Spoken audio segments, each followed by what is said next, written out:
Hello, hello, and welcome to Sports Insiders The Spin. I'm Ally Melendez.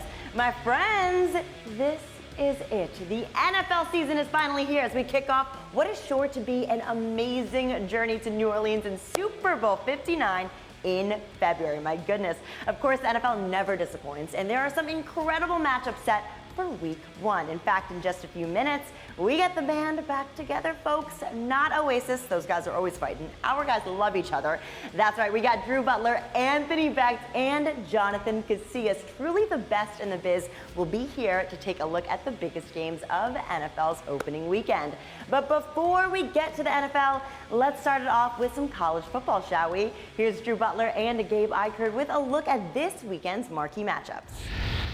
Thanks so much, Ally. Yes, indeed, we are back. I hope everybody had an awesome Labor Day weekend. Tons of college football to take in. Now we are back in the swing of things. Drew Butler here, joined alongside my man, Gabe Ikard. We're taking a preview look at week 2 of the 2024 college football season. And Gabe, we're kicking things off with a top 10 matchup of two teams that made it to the college football playoff just last season. Number 4, Texas, is heading up to the Big House to take on the 9th-ranked Michigan Wolverines. It's an early kick, 12 noon on the East Coast. This game is on Fox. And check out this line. Texas has been bumped up to a 7.5-point favorite on the road. The over-under is 44 points. That's a big number. Yeah. And Texas, they looked fantastic in their opener. Quinn Ewers looked very sharp. Meanwhile, Michigan's offense wasn't as crisp as you were hoping it would be in their opener. They've got an interesting situation with Davis Warren and Alex Orji at the quarterback position. Is it a 2-quarterback system? What's that going to look like in this Texas game? But ultimately, I think Michigan can run the football against Texas's defensive line. I think this is the game where you see the losses of Tavondre Sweat and Byron Murphy to the NFL off that Texas defensive line. I think this is where you see those losses really show up in a big way. I think Michigan is going to be able to dictate the pace of this game because I think they're going to be able to run it efficiently. I also think that Quinn Ewers and the Texas offense are going to be able to move the ball and score points against an elite Michigan defense. So 7.5 is just too many points for me. I will take the points with the Wolverines. And I like the over because I think both offenses can find some success in this game. Yeah, interesting, of course, what happened with Michigan's quarterback situation a year ago. I think they surprised many by starting Davis Warren over Alex Orji. Many expected Orji to be the top guy for the defending national champions. But I expect a huge atmosphere in Ann Arbor. Will the Wolverines try to establish the run game? They weren't exactly able to do so a week ago against Fresno State. I think it's time for Donovan Edwards to step up, take some pressure and focus off that quarterback situation. Look, ESPN's College Game Day's in town. Fox Big Noon Kickoff is going to be in town. Everybody's going to be talking about what is going on with Michigan's quarterback situation heading into week 2. And then on the flip side of things, Steve Sarkisian, Quinn Ewers, this Texas team is heading into that hostile environment. And they've got a big test on their hands against these defending national championships. But get this, Texas has won their last 7 straight true road games. That includes that big win in Tuscaloosa against Alabama just last season. Michigan, more than a touchdown underdog. They're set to be a home underdog, Gabe, for the first time since November of 2021. That was, of course, against Ohio State. They ended up winning that game in big fashion, 42-27. For me, the hook is key. If you're giving me the defending national champs at home with more than a touchdown, it's too hard for me to look away. I do love Michigan's run defense. Last week, yes, I know it was against Fresno State. Wink Martindale, new defensive coordinator, he held Fresno State, and that defense did to just 9 total rushing yards. I expect Donovan Edwards to have a big game. Michigan tries to control it, muck it up. I think Texas wins, but Michigan keeps it close. Give me the Wolverines plus 7.5. Let's head to a night game, and it's an old Big 12 rivalry renewed. These two teams met a season ago. It's Colorado heading to Lincoln, Nebraska to take on the Cornhuskers. This is a 7:30 p.m. kick on NBC, Gabe. Right now, Nebraska's a 7.5-point favorite, a higher total, 57.5 points.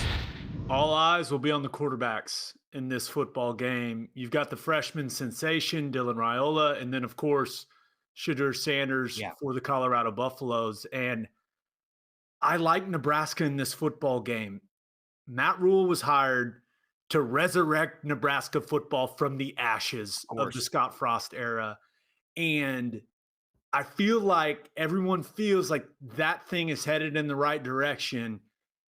This feels like a massive game for Matt Rule and for Nebraska football. And those fans can feel that. I think it's going to be a wild atmosphere in Lincoln for this football game. And I just trust Nebraska's defense to get more stops than Colorado's. And I could see this one, I could see Nebraska extending a lead late in this game, using the energy that'll be in that stadium to their advantage. And ultimately, that Nebraska defense is going to have a plan to limit Travis Hunter's impact in this game. Now, maybe Jimmy Horn goes off and has a massive game for the Colorado offense, but I think Dylan Raiola is going to manage the game. I think he's going to deliver the football where it needs to be delivered. If he can avoid huge mistakes in this game, I just think Nebraska's defense will be the difference. So I'm going to lay the 7.5 with the Huskers. I think Matt Rule and the Huskers are going to get a big-time win at home. You bring up a great point. This is a massive game for Matt Rule during his tenure at Nebraska. He was hired to turn things around. Of course, during the Scott Frost era, they were victims of their own mistakes. And last year, that kind of spun up to bite the Cornhuskers once again. So many turnovers, and specifically in that game against Colorado. Colorado has won their last 3 meetings against Nebraska, both straight up and against the spread. Last year, they beat the Cornhuskers 36-14. Some serious firepower at the quarterback positions here. Shedeur Sanders, of course, for Colorado. He had a great week 1 against North Dakota State, over 400 yards and 4 touchdowns. And then the 5-star phenom freshman, Dylan Raiola, he had a great debut for the Cornhuskers I think Matt Rule wants to make a statement here. And most importantly, Coach Prime's defense for the Buffaloes, still very, very suspect. Colorado does have a rest advantage. They played last Thursday night, but I think Nebraska kind of overcomes that with a huge home field advantage. That place is going to be rocking on Saturday night. If Nebraska can take care of the football and limit Travis Hunter, I like them big in this football game. I'm going to lay the 7.5 with Nebraska as well. We got a great non-conference neutral site game. It's an ACC-SEC matchup game. The 15th-ranked Tennessee Volunteers are taking on the 24th-ranked NC State Wolfpack. This game's at 7:30 p.m. Eastern on ABC. It's in Charlotte, North Carolina. This is the Duke's Mayo Classic. Tennessee, what an offensive performance they had in week 1. They're 7-point favorites. This total is 61. I'm going to lay the points with the Vols. Yep. I think they are a serious contender this season. Nico Iamaleava could not have looked better in the opener. Yeah. I mean, he looks like a veteran quarterback, even though he's starting for the first time. I think the difference in the game is going to be Tennessee's ability to run the football, though. I was impressed with the way that Tennessee's defense looked. I think that Grayson McCall is going to have to be special for the NC State offense to find some success. I think Tennessee will lean on that rushing attack and then push the ball down the field with Nico for some big-time plays. Going to be interesting to see what this crowd looks like in Charlotte, what the split looks like. I got a feeling that Vols fans are going to travel for this one. So I don't think there's going to be a big advantage either way when it comes to the crowd. I think it's going to be an exciting football game, but I just don't think Grayson McCall and the NC State offense can keep pace with what Nico and the Vols offense are going to be able to do. So I'll lay the points with Tennessee. Yeah, that's a pretty fair assessment. We were talking about that Colorado-Nebraska game. Of course, you mentioned the quarterbacks first and foremost. It's the same situation here with Tennessee and NC State. Grayson McCall, now the signal caller at NC State, of course, an illustrious career at Coastal Carolina. He now takes over things for the Wolfpack. Had a pretty good debut in Raleigh for the week 1 game at NC State, took care of business. But Nico Iamaleava, wow, what a performance he had. Polynesian Peyton, some Vols fans are calling him, Gabe. Get this. Tennessee's offense last week, talk about a complete performance. It was absolutely dominating. They had over 400 yards passing and over 300 yards rushing against Tennessee Chattanooga. Yes, that's an FCS opponent. They are a top 10 preseason FCS team. Josh Heupel feels like he's got a special one in Nico. The defense did pretty well for Tennessee also, but watch out for North Carolina State wide receiver KC Concepcion. How about his week 1? 9 catches, 121 yards, and 3 touchdowns for the Wolfpack. NC State, though, has lost their last 4 games against SEC opponents. They are 1-3 against the spread. I like Josh Heupel against Dave Doran. That is a head coaching matchup. I think Heupel is going to stretch the field. The Vols are going to chuck it around. They're going to try to put a ton of points on the board. Gabe, you and I go 3 for 3 on our week 2 picks. I will lay the 7 points with the Tennessee Volunteers as well. And guess what, Gabe? I went 3-0 last week against the spread, so good on you. That could be a good sign of things to come for week 2 right here on Sports Insider. Of course, all of our lines are presented to you by our great friends over at BetOnline. It's week 2. A lot of great matchups coming up. Keep it locked in to BetOnline for all your latest lines, news, and odds. For Gabe Ikard, I'm Drew Butler. Allie, we'll throw it back to you. Awesome. Thanks so much, Drew Butler. Gabe Ikard, truly the best to do it. We appreciate you as always. Now, as you know, my friends, the odds here on The Spin are provided by BetOnline. I wanted to tell you how BetOnline is celebrating the start of the NFL season with some of their biggest and best contests of the year. The BetOnline $300,000 NFL Survivor contest, where you pick a team each week of the season for a straight up win. The free to enter $200,000 mega contest, and of course, BetOnline's $1 million score predictor challenge. Hey, it's go time, people. NFL Week 1. So do not miss out. BetOnline is giving out millions to somebody. Why not you? Head on over to BetOnline and get all the juicy details on their great contests and more. All right, it is time, NFL Week 1. So as promised, here they are, our very own Drew Butler, veteran of 11 NFL seasons, Anthony Becht, and 2-time Super Bowl champ, Jonathan Casillas. Welcome back, fellas. Great to see you all.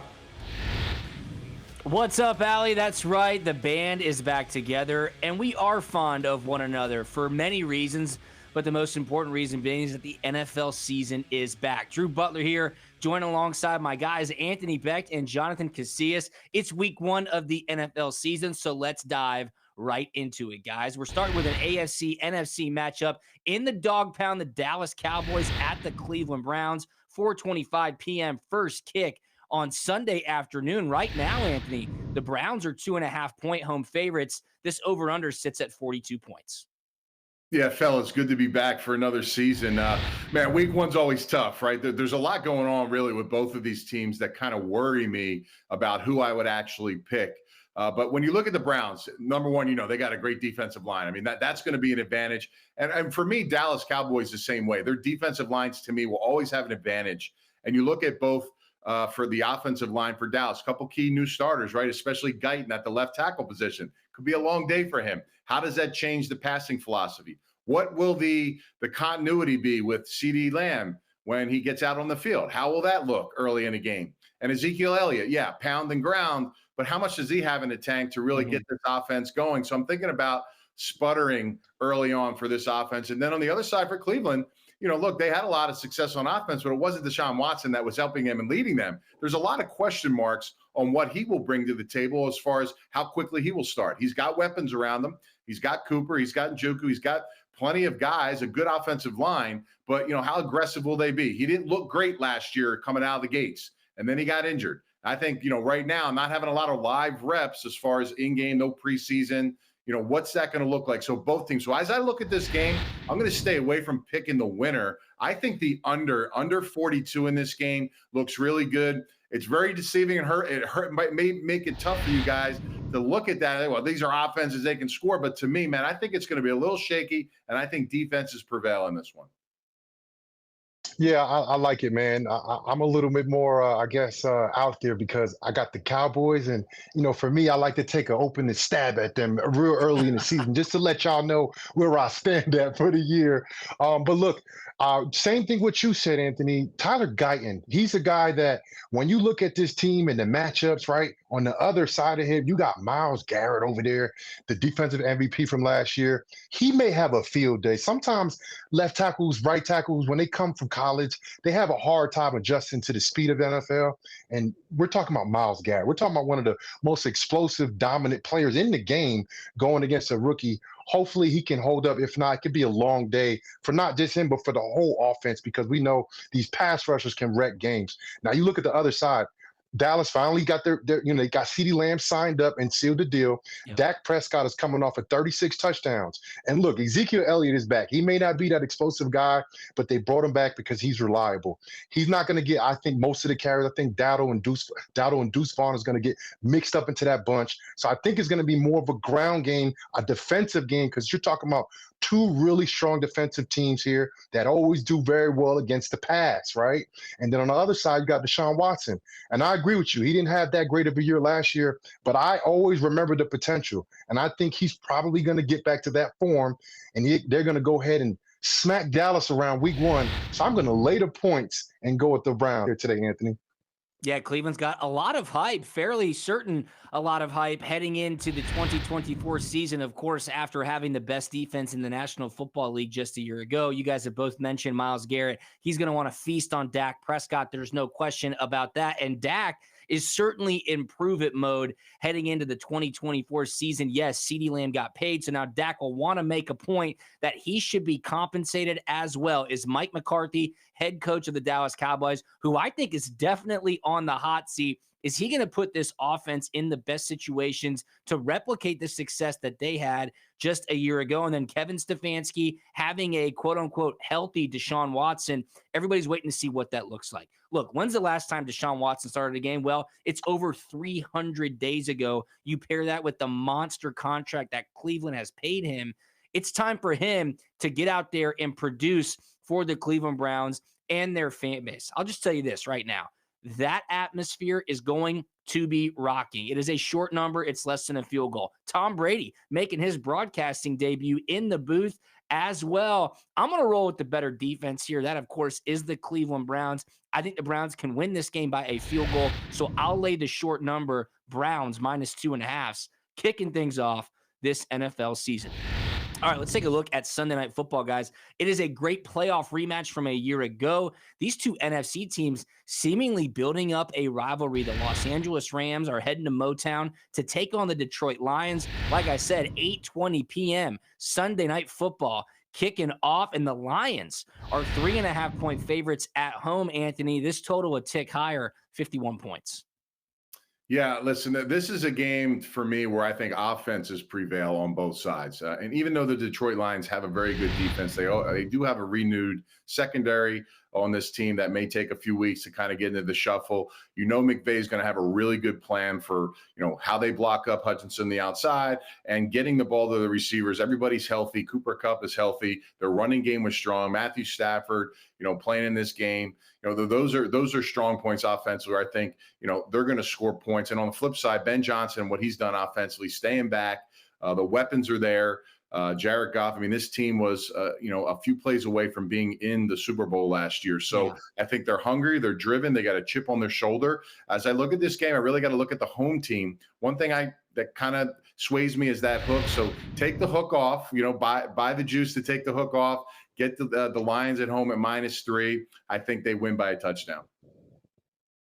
Yeah, I hear you. Look, the Lions are tough, man. They're one of the most physical teams, and when you think physical, you think led by their defense. But this is a team that's led by a wide receiver, and Amon-Ra St. Brown. That dude plays at another level. Right tackle was pretty good, Penei Sewell as well.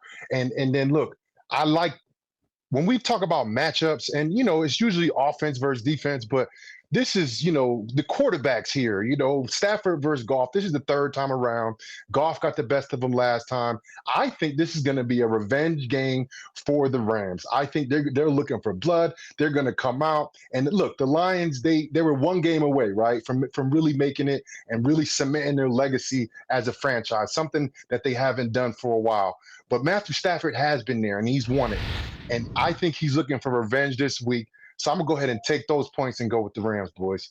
Yeah, I got a couple of great stats for you. Here's Anthony and Jonathan that our research department was able to dig up. Obviously, this is a huge playoff rematch from a year ago. The Lions won that game 24-23 inside Ford Field to continue on their playoff run, and Matthew Stafford and Jared Goff, of course, going up against their former teams. Get this. The Detroit Lions over the last 3 seasons have been the best team in the NFL against the spread. 68.3% against the spread in the regular season over the last 3 years. However, under Sean McVay, the Rams are 6-1 straight up and against the spread in week 1, covering those games by an average of 9 points per game. So Sean McVay gets his teams ready to go out of the gate. I love the revenge factor for the Rams. I think Matthew Stafford leading this team, kind of understanding what that atmosphere is going to be like after having to go in there in the playoffs less than a year ago, losing that game. The hook that Anthony mentioned, yeah, I'm going to take that hook. Give me the Rams on the road, plus 3.5. I think it's a close game, much like it was in the wild card round a year ago. That's going to be a really good one on Sunday Night Football. All right, let's wrap things up with some Monday Night Football action. This is a great matchup, potentially a Super Bowl preview. Some media outlets are saying it's the New York Jets heading out to the Bay to take on the San Francisco 49ers. Monday Night Football, 8:20 p.m. Eastern kickoff. The 49ers, Anthony, are 3.5-point favorites. This total sits at 42.5 points. Yeah, look, a lot of respect for the 49ers and what they've done. We know what you're going to get with them. They're always have a solid game plan every single week offensively. They maximize their weapons. Their quarterback fits the system and plays at a really high elite level, and their defense has always been strong. A couple of question marks, though, that I worry about with the 49ers right now. One is Ayuk is what he will look at and bring to the table. How good of a shape is he in? Can he just come in and just go? I heard he was even kind of banged up a little bit coming into the offseason. He hadn't done anything anyway. He's been doing his own thing, hasn't practiced. So, those are things there. Defensive line, to me, is a little different this year for the 49ers. Yeah, I get it. Bosa, Hargrave, and Leonard Floyd is a new piece that they added. They don't have Kinlaw. Okay, that's a big piece in the middle. Again, their sacks are there. They're going to bring the pressure. But, man, this is a revamped offensive line for the New York Jets. A lot of excitement, obviously, with this football team. I think a couple things that stood out to me that look really good. Joe Douglas addressed the offensive line to the highest degree. Now, some people will say, well, Tyron Smith is X years old and Simpson, all these guys, Moses. But these guys across the board are a top 5 offensive line, and they're healthy. And they're going to be protecting for arguably one of the best quarterbacks to play the football game. And he's had a fantastic camp. I think he's going to be excellent. And I think the question mark on the Jet side is, they got a running game. They got the number 1 receiver. Who is the 2 receiver? Mike Williams. What will he be? What will he bring to the table? Is Allen Lazard going to live up to the contract? Can he be a guy he can count on? Does the Aaron Rodgers effect help that as well? So when I look at this game, I see a little more question marks on the 49ers because the methodical way that they play. I think this is a really good spot for the Jets. I'm actually going to say sprinkle some money on the money line for the Jets. I think it's a good number here. I think they can come in there. And with their defense and the way they play, remember, guys, the new guard for the 49ers, Pooney, is a rookie, and he's going to be going against Quinnen Williams. That is a terrible, terrible matchup if you're the 49ers. Yeah, absolutely. Look, I'm excited to see the 4-time MVP back. Aaron Rodgers, we only got to witness him for 4 plays last season. And the guy that actually injured him is on the other side. He's playing for the San Francisco 49ers and Leonard Floyd. Hopefully that doesn't happen again, knock on wood, of course. But I don't want none of my guys to get hurt.